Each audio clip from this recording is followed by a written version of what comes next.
কুয়েতে রাস্তাঘাট ও অবকাঠামো উন্নয়ন কাজে বাংলাদেশের শ্রমিকদের রয়েছে উল্লেখযোগ্য ভূমিকা।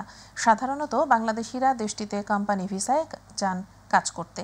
কুয়েত প্রতিনিধি আলামিন রানা জানান, বাড়তি আয়ের আশায় কোম্পানির নির্দিষ্ট সময়ের কাজ শেষে নিজ দক্ষতা অনুযায়ী অবসর সময়ে পার্ট টাইম কাজ করেন অনেক প্রবাসী।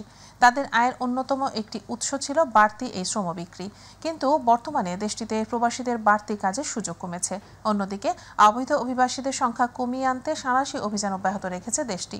বর্তমানে আকামা আইন লঙ্ঘনকারী বিভিন্ন দেশের অবৈধ অভিবাসীদের জন্য সাধারণ ক্ষমা ঘোষণা করেছে।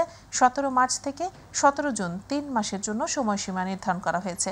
এছাড়া অভিযানে গ্রেপ্তারদের নিজ দেশে ফেরত পাঠানো সহ আইন অনুযায়ী জেল জরিমানা নিশ্চিত করতে কঠোর অবস্থানে রয়েছে সরকার।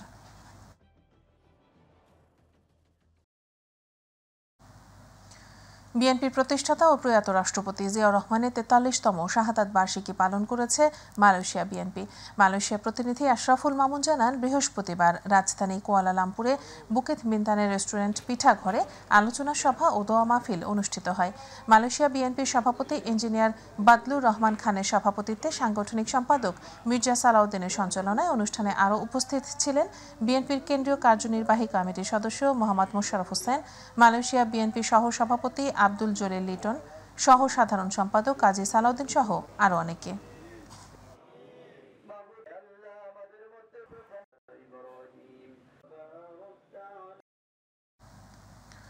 মালয়েশিয়ায় দিন দিন জনপ্রিয় হচ্ছে বাংলাদেশি খাবারের রেস্টুরেন্ট ও দেশীয় পণ্যের মিনি মার্কেট। দেশটিতে থাকা 15 লক্ষ প্রবাসী বাংলাদেশিদের চাহিদার ভিত্তিতে শহর থেকে গ্রামে গড়ে উঠছে দেশীয় খাবারের রেস্টুরেন্ট ও বাংলাদেশি পণ্যের মুদি দোকান। ফলে প্রবাসে বাংলাদেশিরা পাচ্ছে দেশি স্বাদ ও সৃষ্টি হচ্ছে নতুন কর্মসংস্থান।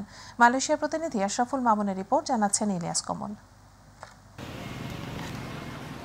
বাংলাদেশের প্রায় 15 লাখ প্রবাসী মালয়েশিয়ায় বসবাস করছেন।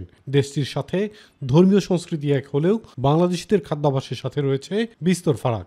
বাংলাদেশিরা বাহারি মশলায় অভ্যস্ত হলেও মালয়েশিয়ানরা অভ্যস্ত ইন্দোনেশিয়া ও চাইনিজ ঘরানায়। তাই প্রবাসী বাংলাদেশিরা এসব খাবারে অভ্যস্ত হতে না পেরে তাদের ভরসা দেশীয় খাবার।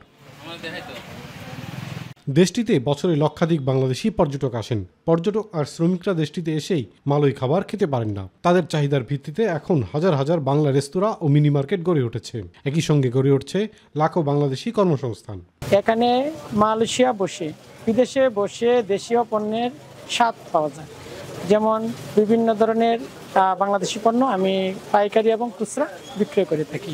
হাতের কাছে নিজেদের প্রয়োজনীয় পণ্য ও খাবার পেয়ে খুশি প্রবাসী বাংলাদেশিরা। সকল ধরনের দেশীয় পণ্যগুলো আমরা পেতে পারি। পাশে যে রেস্টুরেন্টটি রয়েছে, যেখানে আমরা এই মালয়েশিয়া থেকে বাংলাদেশের সকল খাবার, সুস্বাদু খাবারগুলো আমরা এখান থেকে খেতে পারি। বাঙালি খাবার আমরা পাবো এখানে। আমাদের কাজ কাম এখন একটু কম, 5টা ছুটি হইলে আমরা এখানে আসলাম, আনন্দ করলাম, খাবার দাবার খাইলাম। যে আসলে এখানে দোকানটা দেওয়ার নেতায় আমাদের অনেক উপকারী হয়েছে। বাংলাদেশের মালামাল সবকিছু পাইতেছি, বাংলাদেশের পণ্য আমরা বিদেশের মাটিতে বসে পাইতেছি। প্রবাসী কর্মীরা জানান, সকাল থেকে রাত পর্যন্ত একটানা কাজ করে নিজের খাবার তৈরি করা অনেক সময়ই কষ্ট হয়। তাই দেশীয় খাবারের রেস্টুরেন্ট থাকায় তাদের অনেক পরিশ্রম বেঁচে যায়। তবে শুধু প্রবাসী বাংলাদেশই নয়, মালয়েশিয়ানদের মাঝেও জনপ্রিয় হচ্ছে বাংলা খাবার। বিশাল এই বাংলাদেশি বাজারের ফলে বাড়ছে প্রবাসীদের আয় ও বাংলাদেশে বাড়ছে রেমিটেন্স প্রবাহ। ইলিয়াস কমল, মাই টিভি।